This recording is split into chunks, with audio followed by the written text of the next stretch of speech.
Hello. Hi. Welcome back to INTP.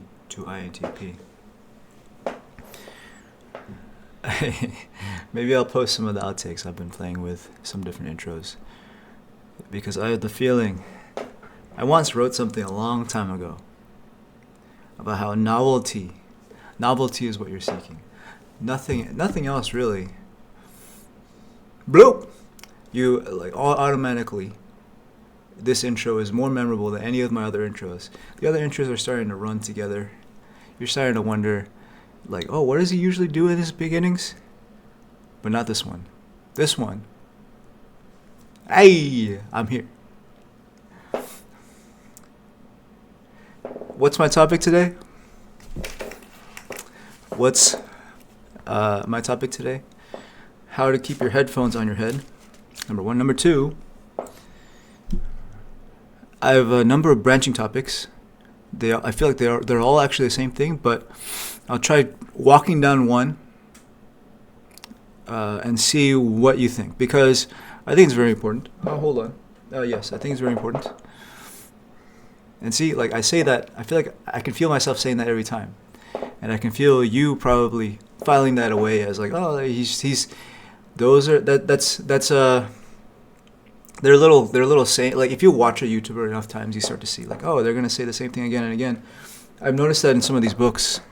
For example, Thomas Kuhn likes to say, he has 3 or 4 pet words, and one of my pet words is interesting. But what is okay? So I'll throw out the words and see where the topic falls. The first idea is detachment. What is detachment? What the benefit of it is.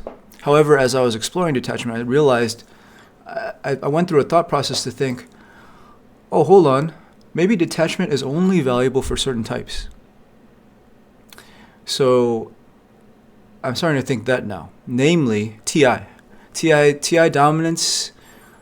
TI dominant types probably benefit the most from detachment, and maybe NI dominant types, because detachment is very much it's in tune with who we are. The more I detach, the more I connect with myself. But that's not so true for other types. For example, an ESFJ, I bring up ESFJ a lot, or ESTJ, let's talk about that. An ESTJ is all about responsibility and making sure they're taking care of everything around them. You ask them to detach, it'll feel extremely unnatural, uncomfortable, and pointless. And you might say, oh, loosen up, ESTJ. But that's just say, if you're an INTJ listening, that's just saying to you, oh, stop thinking so much. or stop exploring and brainstorming and just do it. So that's really the core of what I want to talk about today, actually, which is almost what advice is right for which type. What advice is right for which type? And let me adjust my focus as we talk here.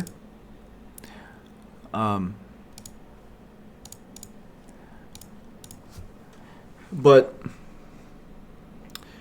the thesis I have here for this is that the advice that is right for you, the advice that is right for you is what feels right for you.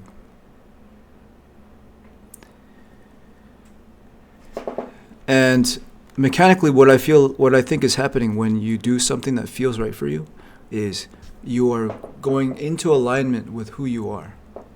Now, that being said, if you have that statement might be a bit advanced when it comes to self-awareness and personal development, because it assumes you know what feels right for you. And if, for example, what feels right for you is just gorging on a whole lot of junk food and sleeping 16 hours a day, that feels right, and working out feels bad, I'm not talking to someone like that. I'm talking to someone who has explored and understood quite a bit about the world, and now you do one thing and it feels really good to do. You do another thing and it just feels bad. Then that thing that feels good to do is the right advice for you. To go back to that idea of detachment. So I can see the overarching idea coming into today's talk, which is the best advice for you is what feels right for you. I have a few stories attached to this. First, I'll talk about my theory around detachment. Let's start there. And then, just so that I can remember, I'll tell you a story about someone who thought I was wrong. And, there were two people that thought I was wrong. And it was pretty painful. So, when you look at an INTJ, and if you know the types quite well, you might also realize that the ISTJ also has this as their fourth function, extroverted feeling, like making sure other people are taken care of, not like stepping on their toes and stuff.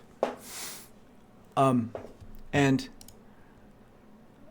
just because this is a sore spot, a sensitive spot, an INTJ and INTP and ISTP might really feel like, I can't be completely myself. I can't be completely authentic, because then what would everyone else think? Like an INTP or an ISTP, you probably have an experience early in your life of saying some harsh truth, and then the other person like responding negatively. I mean, people have cried from some of the stuff I said, right? And so you say, never again. I don't know. I wish I was not. I didn't have introverted thinking as my first function, and then you'd be holding on to this, and a lot of the world is like this. School is this. So you might be thinking like, if I leave school, then how will I join the system and all that, right?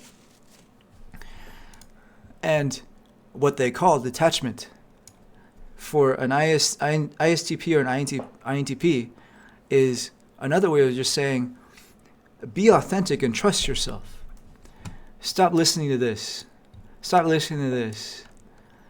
Stop listening to this. And just listen to this. It's almost like a reset and saying, hey, you can trust this. And then, of course, it'll lead into this. But I really feel a lot of people are just off balance. I have the theory, and there's some like spirituality, Bashar, these people talking. I really feel they're telling us this too. I think unconsciously the whole world understands that we are more different than we can ever realize. We are more different than we can even see in each other. And so to assume that I know what is best for you is to be just grossly underestimating the diversity and complexity of the world.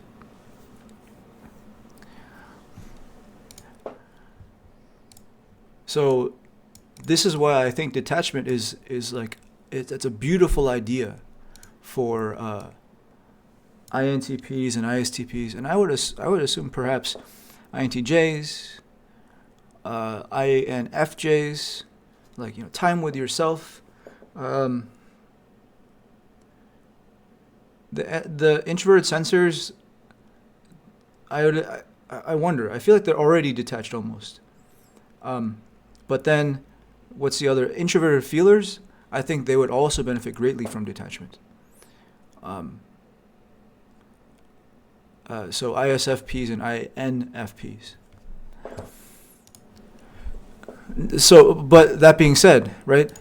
What does that also mean? That also means that the extroverts, I think they would benefit a lot just from like a little like detachment 101, but they probably would become very unhealthy if they pursued detachment as like their main focus in life.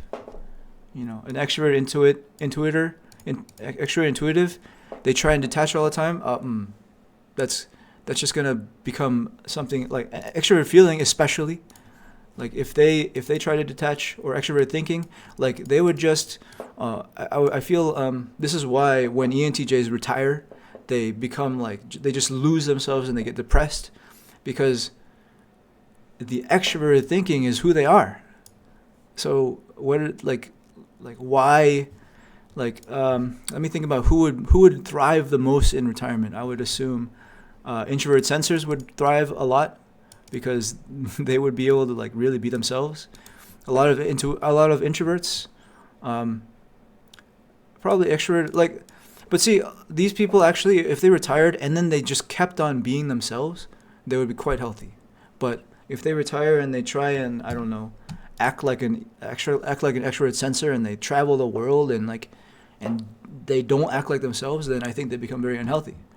But you can hear in this analysis I'm doing that there is no one path, no one advice for any one person.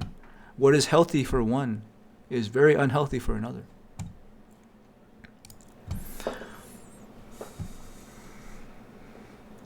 So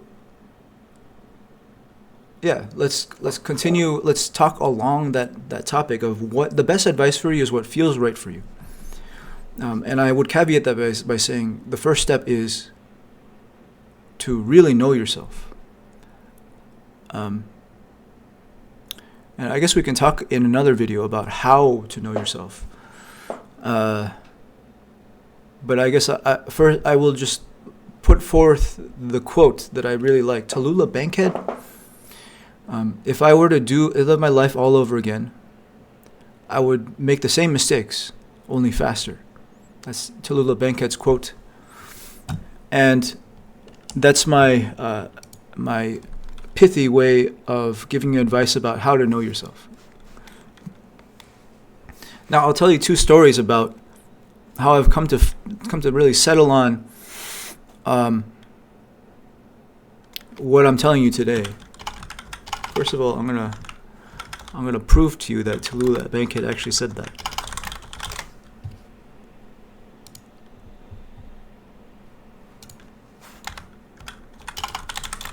Wow, she's just full of quotes. So here we go.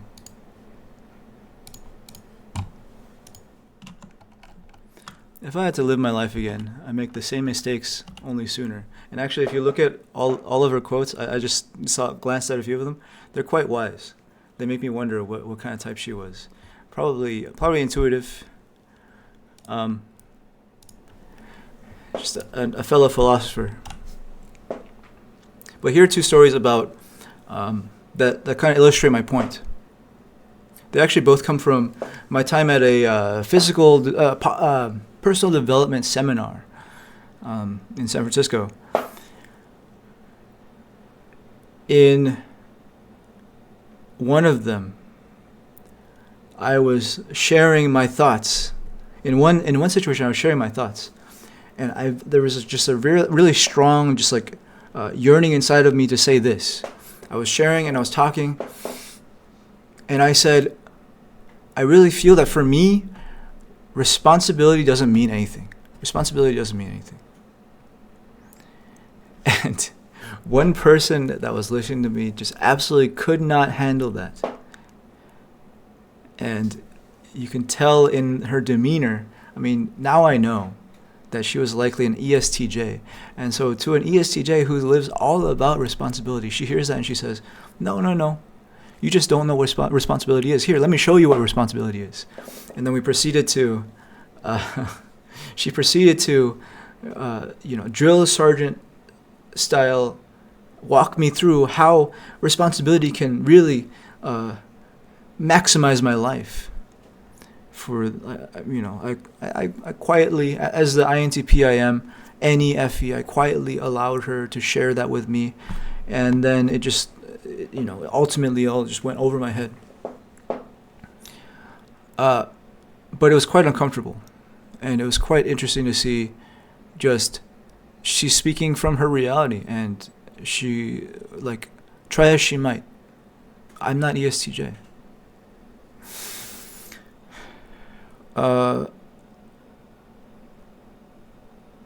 And well, yeah. So to speak concretely about what happened, we had like a one-to-one conversation about how I can be more responsible. And I filled out like a little schedule or something, and I said, "Okay, thank you," and then we ended the conversation. Someone else said, I was tasked with being the greeter at the front door, and she just kept on egging me on and saying, more friendliness, more happiness, more like, "Hi, welcome to the place." And sure, I did that, but I mean, it was great to explore that. See, like all of my experiences in life really resemble this quote, which is, I make the same mistakes, only sooner. It was these beautiful situations where I can see people's perspectives very clearly. I can see what TE is. I can see what FE is, and I can also understand. That's great, and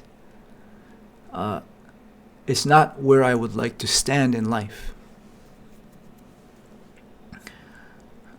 So I did that, and I was completely exhausted from just being the door greeter for the group.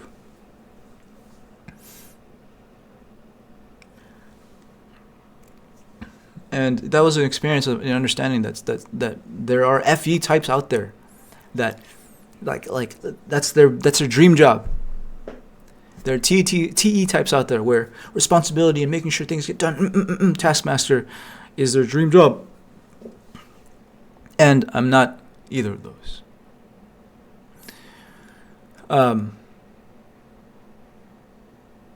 And that's completely fine. They're not wrong. They're right for their own lives. And that's not me like putting them in their place me. It's me realizing that we're grossly underestimating the diversity of people.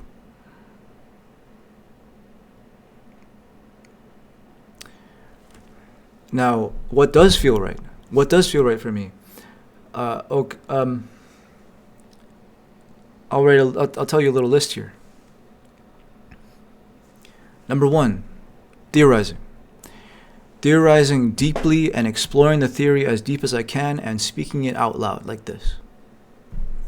What I've discovered is this is my reality creation process. This is my reality creation technique. Whatever I say here changes what I see in my head and with my eyes.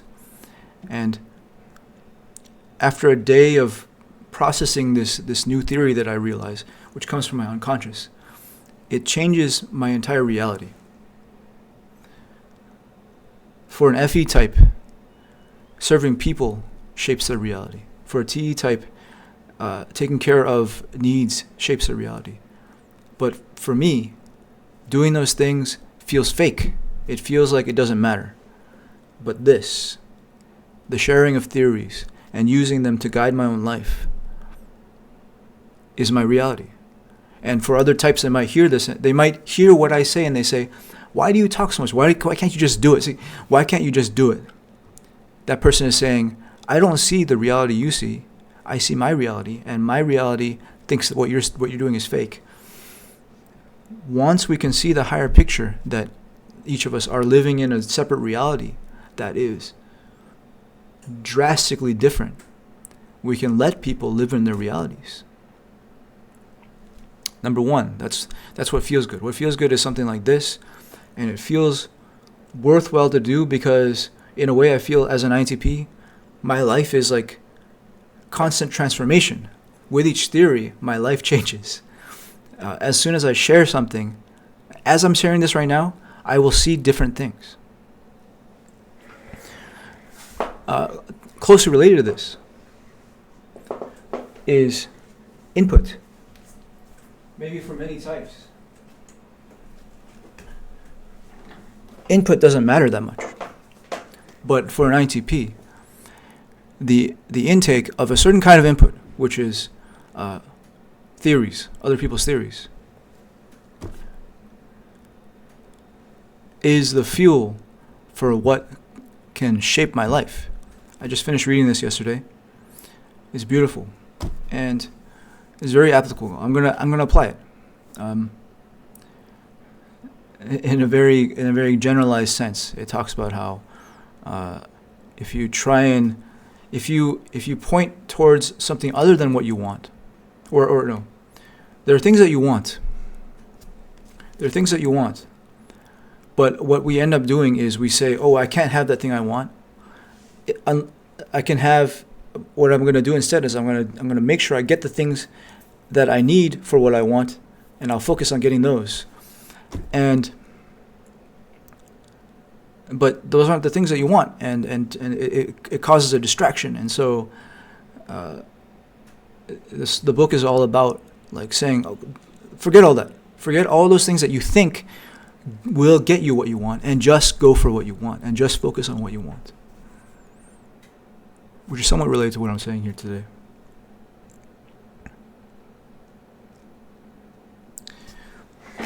But yes, the first piece of advice that feels good to me is to theorize freely and create share my theories freely, as they are what shape my reality. Number 2 is input massively, because input is the fuel that can it's like any fuel to lead me to create the next theory to shape my world with.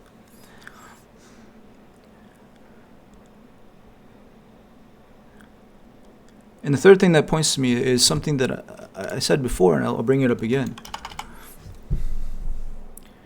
That simply by being myself and being alive, I am being of service to the world.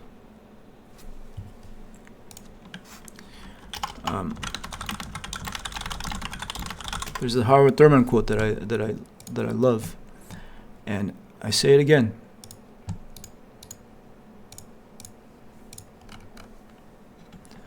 And I think is very true, especially in this, in a post-scarcity world. I really, I think if you live your life the right way, we are in a post-scarcity world. I mean, YouTube to me is an excellent example of that idea. I'm connected to millions of people right now.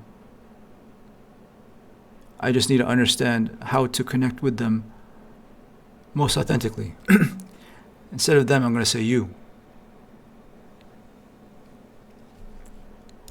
But here's the quote. Don't ask what the world needs. Ask what makes you come alive and go do it.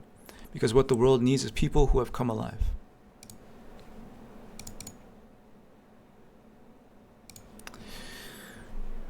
And right now, the beauty of this quote is really reaching me right now, tearing up a little bit.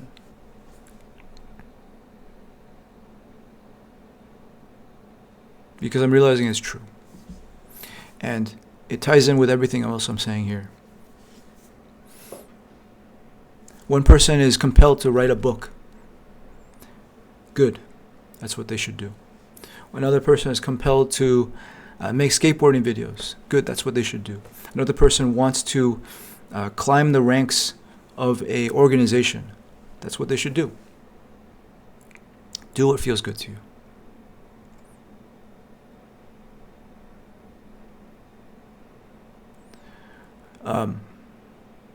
So hence, all of the experiments behind me, hence the YouTube videos, hence a lot of blogging that I've done.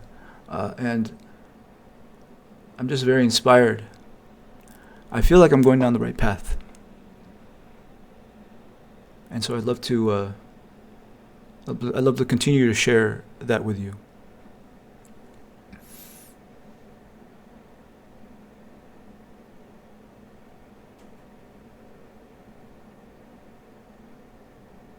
Yeah. And I just know that after I post this video, I will see the world a completely different way, based on the theory I just shared with you today. The best advice for you is what feels good to you.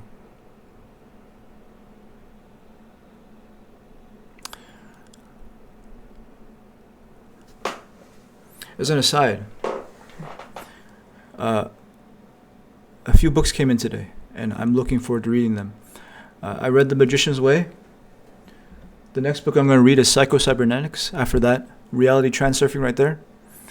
and I will share my insights with you, the things that I learned with you afterwards. And I thank you very much for listening, and I hope you have a great day.